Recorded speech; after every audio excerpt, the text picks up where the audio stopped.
नमस्कार, मैं हूं आपके साथ नेहा दुबे। एपीएन के लोकप्रिय कानूनी प्रोग्राम लीगल हेल्पलाइन में आप सभी का बहुत स्वागत है। इसमें हमारे कानूनी विशेषज्ञ रोजमर्रा की जिंदगी की समस्याओं से जुड़े कानूनी मसलों पर आपकी शंकाओं का समाधान करेंगे। आप फोन करके कानूनी राय ले सकते हैं। आज हम आपको जालसाजी से जुड़ी हुई जानकारी देंगे, साथ ही जालसाजी से जुड़ी हुई कानूनी समस्याओं का भी समाधान करेंगे। जालसाजी एक ऐसा अपराध है जिसमें किसी अन्य व्यक्ति या संस्था छलने के प्रयास के साथ ही एक लेखन में फेरबदल किया जाए। जालसाजी के लिए फर्जी दस्तावेज जिसमें शामिल है, और ऐसे में आपको बता दें कि वैसे हर बदले हुए दस्तावेज या पत्र जालसाजी के भीतर नहीं आते हैं। इन दस्तावेजों के उदाहरण हैं सरकार द्वारा जारी पहचान पत्र जैसे आधार या पैन कार्ड, चेक, शेयर प्रमाण पत्र, पेटेंट दस्तावेज, दवा, पर्चा आदि। दरअसल जालसाजी धोखाधड़ी करने के इरादे से एक झूठा दस्तावेज बनाना, उपयोग करना, बदलना या फिर रखने से जुड़ा हुआ है। जालसाजी एक झूठे दस्तावेज का निर्माण या एक प्रमाणिक को बदलना हो सकता है। जालसाजी एक ऐसा अपराध है जिसे सभी 50 राज्यों में और संघीय सरकार द्वारा एक रूप में वर्गीकृत किया गया है। जालसाजी के अपराध के कई पहलू हैं और किसी को दोषी पाए जाने से पहले सभी को सिद्ध किया जाना चाहिए। जालसाजी पर आज हमारे कानूनी विशेषज्ञ अधिवक्ता मनीष रोहिल्ला जी जानकारी देंगे। मनीष जी, बहुत स्वागत है आपका। मनीष जी, आपको जालसाजी से जुड़े हुए तमाम कानूनी पहलुओं की जानकारी देंगे। अगर आपका भी जालसाजी से जुड़ा हुआ कोई भी सवाल है तो आप फोन करके राय ले सकते हैं। हमारी फोन लाइंस खुल चुकी हैं।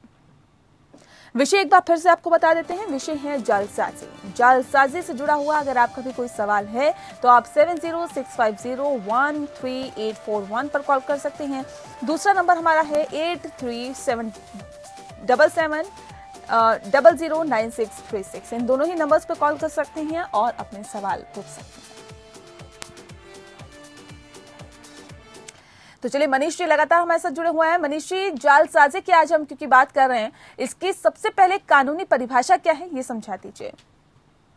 नेहा जी, जैसे ही हम जालसाजी की बात करते हैं तो सबसे पहली बात जो आती है वो आती है एक झूठा दस्तावेज बनाया गया है। एक ऐसा झूठा दस्तावेज हो सकता है उस पर हस्ताक्षर हो सकता है उस पर कोई सील लगी हो सकता है उसके साथ किसी भी प्रकार से कोई फर्जी या गलत गैर कानूनी तरीके से उस कागज को बनाया गया, जिसकी वजह से सामने वाली कोई भी पार्टी, कोई भी एग्रीड पार्टी जिसको उससे नुकसान हो, वो कोई सरकार हो सकती है, वो कोई आदमी हो सकता है, कोई व्यक्ति हो सकता है, कोई कंपनी भी हो सकती है, कोई भी हो सकता है जो उस फर्जी दस्तावेज की वजह से नुकसान में जाए।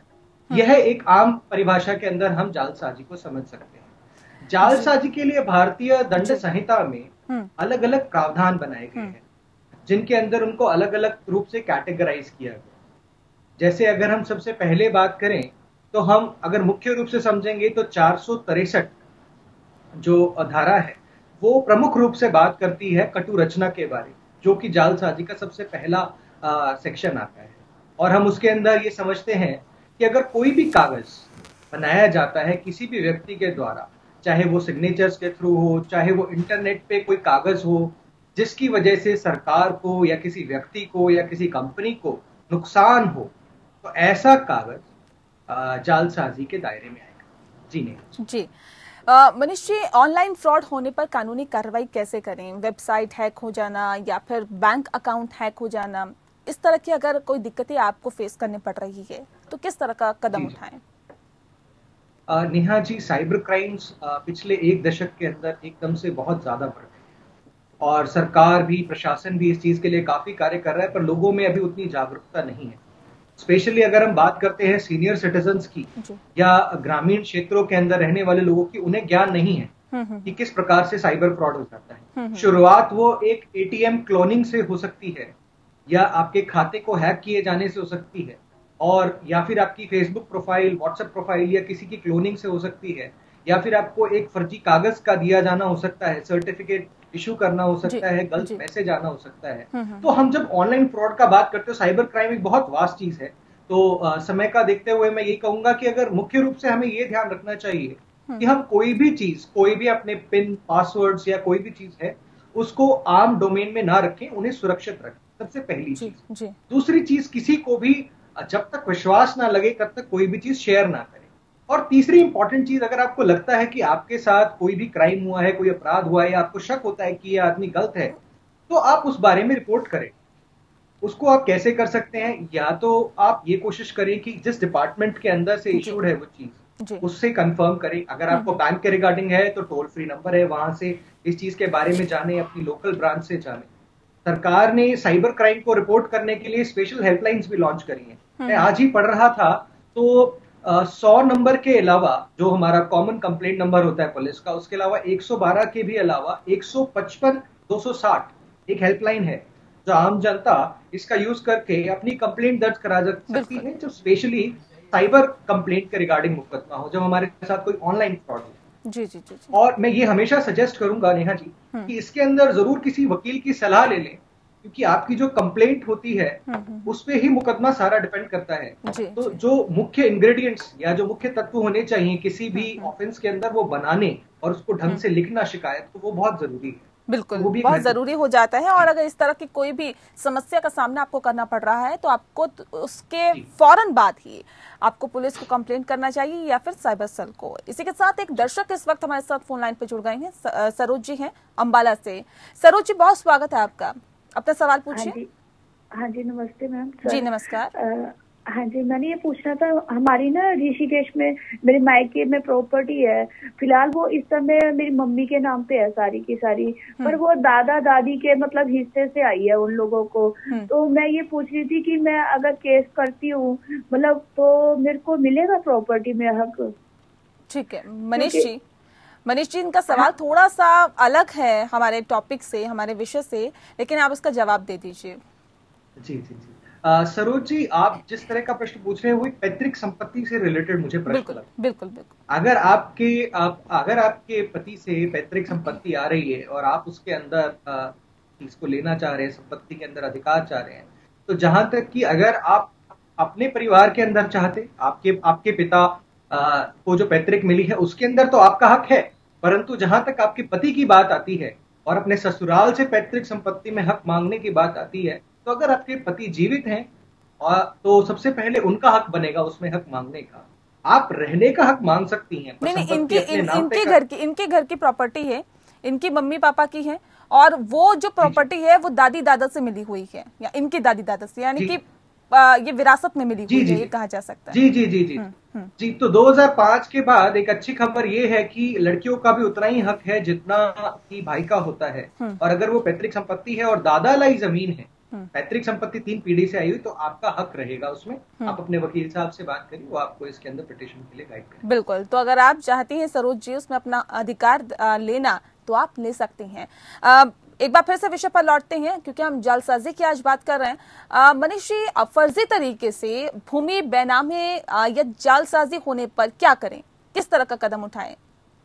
जी, ये एक बहुत ही रैम्पेंट और बहुत ही ज्यादा बढ़ती हुई दिक्कत है समाज में, स्पेशली उन इलाकों में, उन ग्रामीण इलाकों में जहां पे रजिस्ट्रियां ना होकर जीपीए के थ्रू, पावर ऑफ अटॉर्नी के थ्रू कच्ची कॉलोनियों में जमीन बेची जाती हैं, घर बेचे जाते हैं, और ये पाया जाता है कि एक ही आदमी 4 लोगों को वो जमीन बेच के बैठा है। जी। जब आप बैंक में लोन कराने जाते हैं तो आपको पता लगता है कि 4 साल पहले मैंने जो प्रॉपर्टी खरीदी थी उसके अंदर तो एक और भी मालिक है, और उसके बाद विवाद बढ़ता है, प्रॉपर्टी पे स्टे आ जाता है। यह एक बहुत प्रमुख बीमारी है, मैं कहूंगा समाज के अंदर, कि लोग ये नहीं देखते कि कागज हमारे पूरे हैं या नहीं है।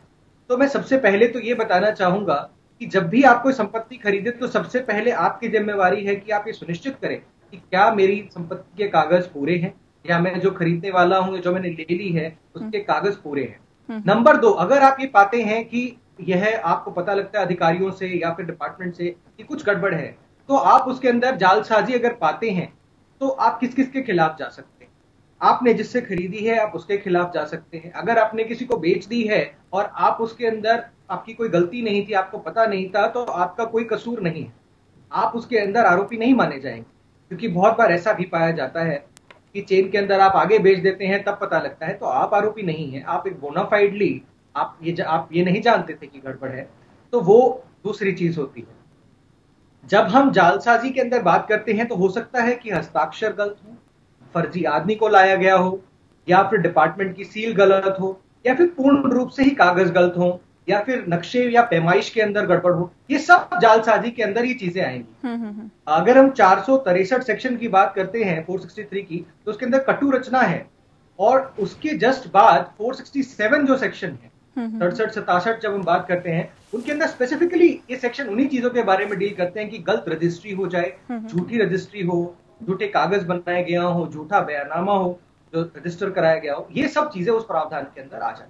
जी, इस तरह की जालसाजी अगर होती है मनीष जी, तो किस तरह की सजा का प्रावधान है, क्या जुर्माना लगता है, ये भी हमें बता दीजिए। जी जी, देखिए, अगर सिर्फ जालसाजी 400 सेक्शन की कटु रचना के उस दायरे में ही है तो 2 साल की सजा है, और वो एक असंज्ञेय अपराध है। मतलब पुलिस उसको आरोपी को एकदम से जाके अरेस्ट नहीं कर सकती, उसको वारंट की जरूरत है, क्योंकि ये डॉक्यूमेंट पे डिपेंडेंट चीज होती है। परंतु अगर आप किसी सरकारी दस्तावेज जैसे कि रजिस्ट्री मान लीजिए, जैसे कि कोई और ऐसा कागज मान लीजिए जो इशूड हो कोर्ट के थ्रू या किसी सरकारी महकमे के थ्रू, और अगर उसके अंदर आपने जालसाजी करी हो तो 7 साल से लेकर उम्र कैद तक की भी सजा हो सकती है। जी जी जी, ठीक है मनीष जी, क्या एक जालसाज या फ्रॉड कंपनी जिस पर जालसाजी का आरोप है वह अपने ग्राहकों के खिलाफ कानूनी कार्रवाई कर सकती है? जी, इस पे हर जगह अलग अलग, हर कई कोर्ट्स ने अलग अलग ओपिनियन दिया है, परंतु अगर हम प्रमुख रूप से इसको समझे तो सिर्फ यही है कि अगर कोई कंपनी की नींव ही गलत है, मान लीजिए कंपनी ने अपने जो कस्टमर्स बनाए हैं, अगर उसकी नींव ही गलत है, वो गलत दस्तावेजों पे बनी हुई कंपनी है, तो उसके अंदर तो वो अपने कस्टमर्स के अगेंस्ट नहीं जा सकते, क्योंकि कस्टमर्स तो एक जेन्युइनली ये मान के चले थे कि हमारी कंपनी कानूनी रूप से संपूर्ण है, परंतु बाद में अगर ये पता लगता है तो उनकी कोई गलती नहीं है।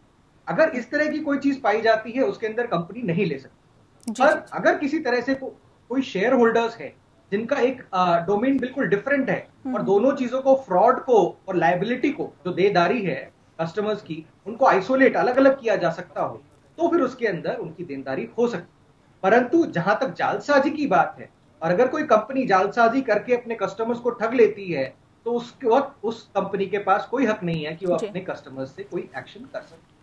चलिए मनीष रोहेला जी, आपने बहुत तफसील से, बहुत विस्तार से जालसाजी के बारे में हमें बताया, हमारे दर्शकों को बताया, इसके लिए बहुत बहुत शुक्रिया इस खास कार्यक्रम में जुड़ने के लिए।